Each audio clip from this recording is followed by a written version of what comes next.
હવે આપણે જે કંઈ બાકી રહેલા MCQ છે જે આપણે એકમ અને જે અંતર પર આધારિત હતા તે જોઈએ. પહેલું આપણું MCQ છે, એમાં પેજ નંબર 19 ઉપરથી આપણે સ્ટાર્ટ કરતા છે. નીચેનામાંથી કઈ SI પદ્ધતિમાં મૂળભૂત ભૌતિક રાશિ નથી? તો મૂળભૂત ભૌતિક રાશિ આપણી પાસે કઈ છે? તો મૂળભૂત ભૌતિક રાશિ આપણી પાસે છે દળ, અંતર, સમય, પછી વિદ્યુત પ્રવાહ, તાપમાન, જ્યોતિ ફ્લક્સની તીવ્રતા અને દ્રવ્યનો જથ્થો. તો જ્યોતિ ફ્લક્સની તીવ્રતા છે, વિદ્યુત પ્રવાહ બી છે, દ્રવ્યનો જથ્થો. ઘનકોણ, તો ઘનકોણ કઈ ભૌતિક રાશિ છે? ઘનકોણ તો પૂરક ભૌતિક રાશિ છે. બીજું, નીચેનામાંથી કયો લંબાઈનો એકમ નથી? તો પાસેક, પ્રકાશવર્ષ અને આર્મસ્ટ્રોંગ આ બધા લંબાઈના એકમો છે. પાસેક માટે આપણે જોઈ ગયા કે પાસેક એટલે પેલો 1 સેકન્ડ જેટલો ખૂણો બનાવે જેનો ચાપ 1 અંશ હોય તે. પ્રકાશ વર્ષ એટલે પ્રકાશને 1 વર્ષમાં અંતર કાપવા માટે 1 વર્ષમાં કાપેલા અંતર. એમસ્ટ્રોંગ એટલે મોટે ભાગે 10⁻⁻10 મીટર તમને આવી ગયું છે. તરંગ લંબાઈને માપવા માટેનો એકમ છે. નેનો, તો નેનો એક પૂરક એકમ પેલું છે આપણે પૂરક. નેનો, માઇક્રો, બરાબર, હેક્ટો એવું જે આપણે બોલીએ તેમાંનું છે. ત્યાર પછી ત્રીજું જે છે એક સરેરાશ સોલાર ડેની લંબાઈ અને સાઇડિયલ ડેની લંબાઈનો તફાવત કેટલો? તો જો સોલાર ડે એટલે ઉપર જ આપણને આપેલું છે. સોલાર ડે એટલે પૃથ્વીની ધરી ઉપર એક ચક્કર પૂરો કરવા માટે લાગતો સમય જે રોજ જુદો જુદો હોય. એટલે એક સોલાર વર્ષ બરાબર શું આવે? તો એક સોલાર વર્ષ એટલે પૃથ્વીને સૂર્યની ફરતે પરિભ્રમણ કરતા લાગતો સમય તો 365.25 દિવસ લાગે એક. બરાબર છે, એક સોલાર વર્ષ. ને એક સોલાર વર્ષમાં કેટલા દિવસ આવે? 365.25. એટલે આ ગણતરી જો કરવામાં આવે, બરાબર છે. અને સિરિયલ ડે ની આપણે વાત કરીએ તો કોઈ દૂરના તારાને પૃથ્વી અનુલક્ષીને જે એક પરિભ્રમણ પૂર્ણ કરે તો એને સિરિયલ દિવસ કહેવાય. ને આ બે વચ્ચેનો જે તફાવત જે છે આમાં ગણતરીમાં પડતા નથી, યાદ રાખવાનું છે. બરાબર છે, 4 મિનિટ જેટલો છે.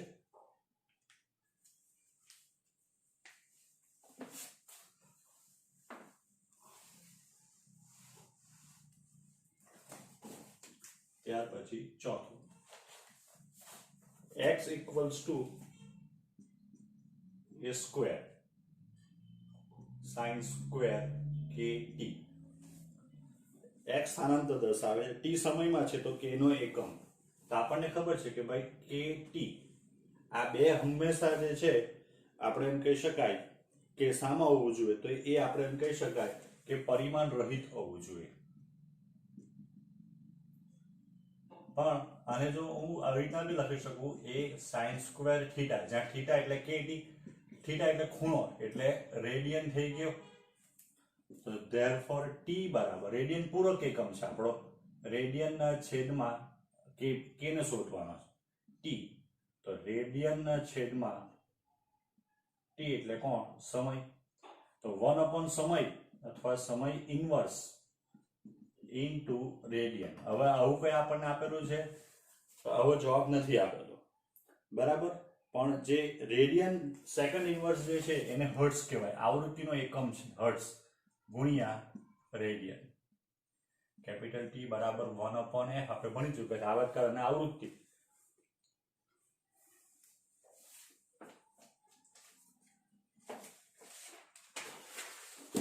નીચેના આપેલા કઈ ભૌતિક રાશિનો યોગ્ય એકમ નથી? તો યંગ મોડ્યુલસ. આ બધું છે ને આખા વર્ષમાં જે આપણે ભણવાના છે ને 2 વર્ષમાં, એમાં ઘણું બધું આમાં આવતું છે, બરાબર. હવે આમાં જે છે યંગ મોડ્યુલસ આપણે ભણવાનું બાકી છે, પૃષ્ઠતાણ આપણે ભણવાનું બાકી છે, ઉર્જા આપણે ડિટેલમાં ભણવાનું બાકી છે, દબાણ આપણે ભણવાનું બાકી છે, બરાબર છે. પણ આપણે જે ટેબલ આપેલું હોય એના પરથી જોઈ શકીએ તો ઉર્જાનો એકમ જે છે એ ઉર્જાનો એકમ છે જૂલ. એટલે એનો પારિમાણિક સૂત્ર તમે જોવા જાવ તો m1l2 આવે ને t-2 જે અહીંયા બંધબેસતું આવતું નથી. નીચેને આપેલ એકમ પૈકી કયો એકમ એકબીજાની સરખામણીએ સમાન નથી? તો joule into second, ev, w/s એટલે કે વોટ ઇન્ટુ સેકન્ડ અને કિલોવોટ આવર. તો બાકી બધા જે છે એ ઉર્જાના એકમ છે. ev એટલે તમે કદાચ કેમિસ્ટ્રીમાં આવ્યું હશે, વોટ ઇન્ટુ સેકન્ડ એ બી ઉર્જાનો એકમ છે, અને કિલોવોટ આવર જેને આપણે 1 યુનિટ કહેવાય એ પણ. આ બધું આપણે ભણવાના છે, બરાબર. તમને ગભરાટ ન કરતા, આ બધી પરીક્ષામાં આવું બધું નહીં. જે નથી ચાલ્યું, જે આપણા સિલેબસમાં નથી આવ્યું એવું તમને અત્યારે આપણે જે વીકલી એક્ઝામ છે કે ટર્મિનલ એક્ઝામમાં પૂછાશે નહીં. નીચેનામાંથી કઈ ભૌતિક રાશિ છે? નીચેનામાંથી ભૌતિક રાશિ કઈ છે? તો બધી જ ભૌતિક રાશિ છે, બરાબર છે. તો જો ફર્મી એ ઉર્જા, બરાબર, એક નાનો છે, 10⁻15 થાય. કેલ્વિન બી એક એકમ છે, ઉર્જા ભૌતિક રાશિ છે. અને પ્રકાશ વર્ષ એ આપણે એમ કહેવાય અંતરનો એક એકમ છે. નીચેનામાંથી કયો એકમ પૂરક નથી? તો કયો એકમ પૂરક નથી? મોલ. કારણ કે મોલ જે છે એ દ્રવ્યનો જથ્થો છે. આપણે વાત કરતા છે 8માની, બરાબર. મોલ એ દ્રવ્યનો જથ્થો, એસઆઈ એકમનો એ એકમ છે. 10⁶ કિલોમીટરને m કિલોમીટર શા વડે ન લખી શકાય? કારણ કે 10⁶ કિલોમીટર એટલે એ મેગા કે એવું કિલોમીટર આપણે બહુ યોગ્ય નથી. બે સહગુણક ઓલરેડી કે જે છે, બરાબર છે, મીટરની અંદર ઓલરેડી આપણે કે લખેલો છે 10⁶, એટલે એ બરાબર થાય મેગા. પણ કિલોમીટરની અંદર બી 10�3 મીટર છે, એટલે બે એકમ લખી શકાય નહીં, બરાબર.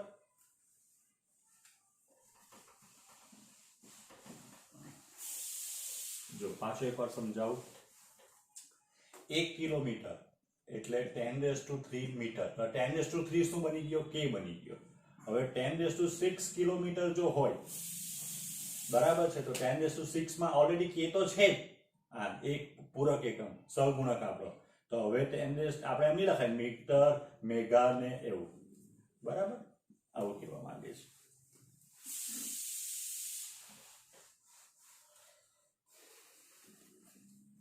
દસમો, એક પદાર્થનું વજન 12 ગ્રામ છે. આ વાક્યમાં સાચું નથી, કારણ કે વજન જે છે એ ગ્રામમાં નહીં દર્શાવાય, દળ ગ્રામમાં દર્શાવાય. વજનની સંજ્ઞા જે છે, બરાબર છે, ગુરુત્વાકર્ષણ બળ, એટલે એનો એકમ કેવો હોવો જોઈએ? તો ન્યૂટન હોવો જોઈએ. જો પ્રકાશ વેગના વેગને એકમ તરીકે અને 1 વર્ષને સમયને એકમ તરીકે લેવામાં આવે તો લંબાઈનો એકમ કયો હશે? તો જો આપણી પાસે છે, આપણે કરતા છે 11. તો વેગ બરાબર અંતર ભાગ્યા સમય. અંતર અથવા બરાબર લંબાઈ ઇઝ ઇક્વલ્સ ટુ વેગ ગુણ્યા સમય. હવે આપણને શું કીધેલું છે? તો વેગના એકમ તરીકે પ્રકાશના વેગને, તો પ્રકાશનો વેગ કેટલો છે? 3 × 10⁸ મીટર પર સેકન્ડ મલ્ટીપ્લાઈડ બાય સમય. 1 વર્ષને સમય, તો 1 વર્ષ, હવે વર્ષ ઉડે નહીં, તો 10⁻³ મીટર પર સેકન્ડ ગુણ્યા 1 વર્ષ એટલે 365.25 દિવસ.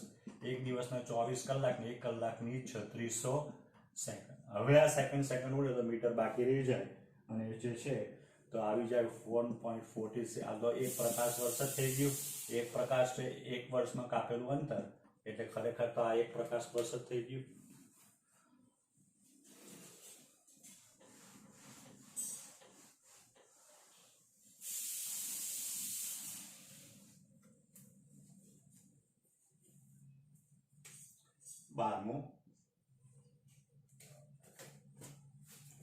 બારમા એમસીક્યુમાં એક પ્રકાશ વર્ષ અને 65ના પદમાં સૂર્ય અને પૃથ્વી વચ્ચેનું સરેરાશ અંતર કેટલું થાય? તો જો સૂર્ય અને પૃથ્વી વચ્ચે સરેરાશ અંતર એટલે કેવું કહેવાય? 1 AU કહેવાય. આપણને પૂછેલું શું છે?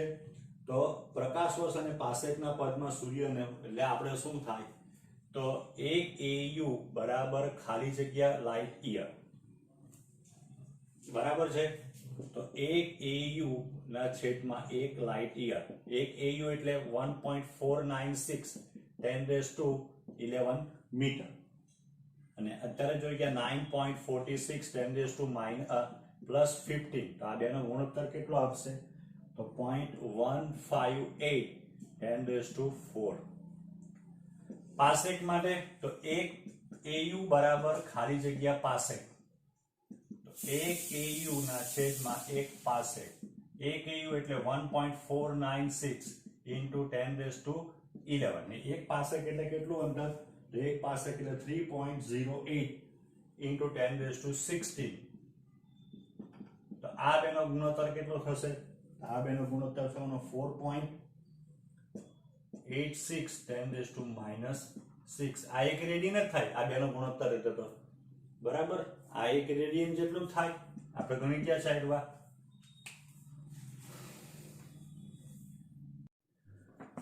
13માં આપણે કીધું છે π/2 p - q * c.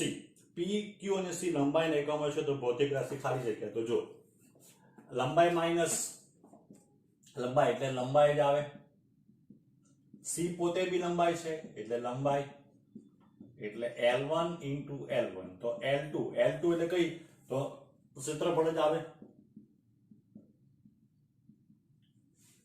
બરાબર.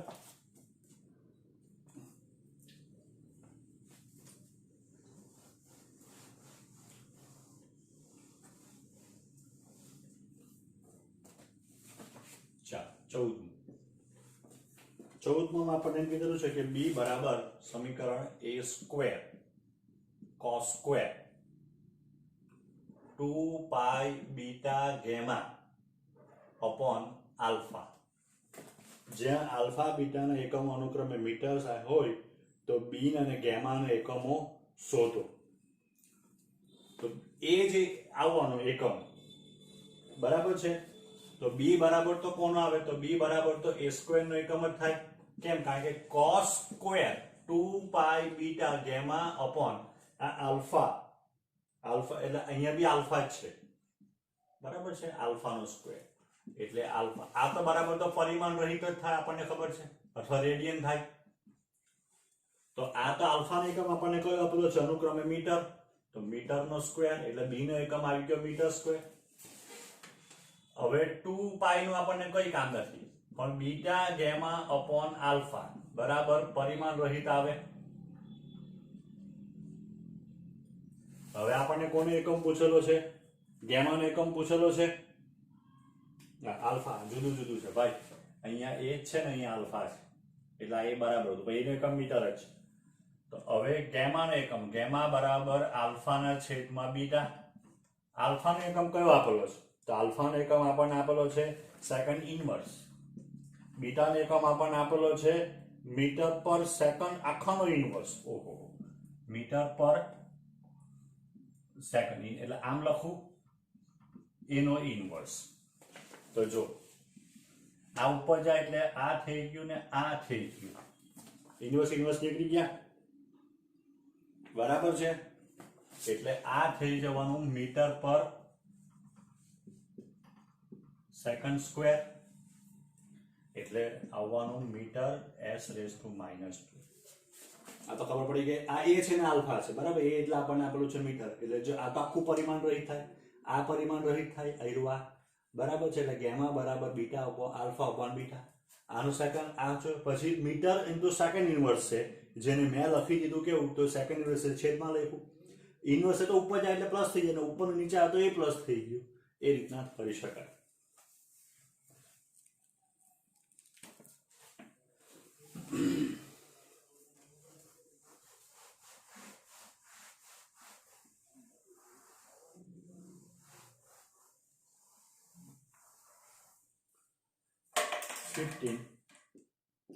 માઇક્રોમીટર સ્ક્રૂના ગેજની મદદથી ખાલી જગ્યા સેન્ટીમીટર ક્રમનું માપન થઈ શકે.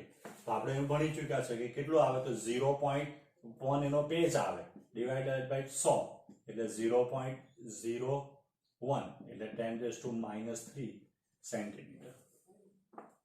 એક રેડિયન એક સેકન્ડ બરાબર ખાલી જગ્યા રેડિયન. આપણે ચર્ચા કરી ચૂક્યા છે કે એક સેકન્ડ એટલે 4.88 અથવા 4.86 10⁻⁶ રેડિયન. 16માની વાત કરું છું.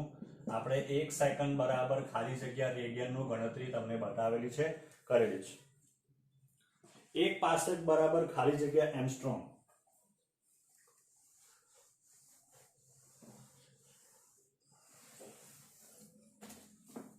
એક પાસેક બરાબર ખાલી જગ્યા એમસ્ટ્રોંગ. તો જો એક પાસેક બરાબર 3.08 10 કેટલા 16 મીટર થાય. હવે 0.8 into 10⁻16 divided by 10⁻10 multiplied by 10⁻10 meter. 10⁻10 મળી ગયું ને, 10⁻10 મળી ગયું. કેમ આવું કર્યું? તો કારણ કે એક આર્મસ્ટ્રોંગ બરાબર 10⁻10 મીટર થાય એટલે. હવે આ બરાબર શું લખી શકાય? તો આ બરાબર લખી શકાય એક આર્મસ્ટ્રોંગ. તો આ બરાબર થવાનું 3.08 10⁻26 આર્મસ્ટ્રોંગ થાય. આ કેટલામો હતો? આ 17મો હતો. બરાબર, ખબર પડી?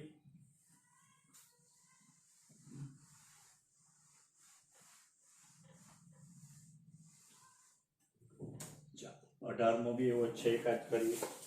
એક પ્રકાશ વર્ષ બરાબર ખાલી જગ્યા ગીગામીટર. એક પ્રકાશ વર્ષ એટલે 1 લાઇટ યર બરાબર ખાલી જગ્યા ગીગા મીટર. અને આવું બી લખેલું હોય ખાલી જગ્યા ગીગામીટર. તો 1 ગીગો એટલે શું આવશે? તો 1 ગીગો એટલે 10⁹ બરાબર થાય. તો જો 1 લાઇટ યર બરાબર 9.46 10⁻15 મીટર થાય. તો 9.46 into 10⁶ into 10⁹ મીટર આવું લખી શકાય. 9 × 6 15. તો 9.46 into 10⁶ આ થઈ ગયો ગીગામીટર.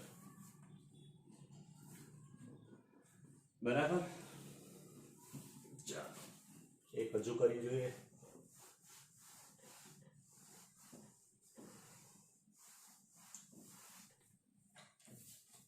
ઓગણીસમો. એક AU બરાબર ખાલી જગ્યા ફર્મી. આવું બી લખેલું હોય ફર્મી. તો જો એક ફર્મી બરાબર 10⁻15 મીટર. હવે એક AU બરાબર, એક AU એટલે શું છે? તો એક AU એટલે સૂર્ય અને પૃથ્વી વચ્ચેનું સરેરાશ અંતર 4.96 10⁻11 મીટર. તો એક AU બરાબર, હવે આમાંથી 10⁻15 બનાવવા અઘરા બને એટલે 1.496 into 10⁻11. હું 10⁻15 વડે ગુણું અને 10⁻15 વડે ભાગું. તો આ કોણ બની ગયું? 1.496 into 10 આ ફર્મી થઈ ગયું. પણ આ 15 ઉપર જાય એટલે પ્લસ થવાનું એટલે 26.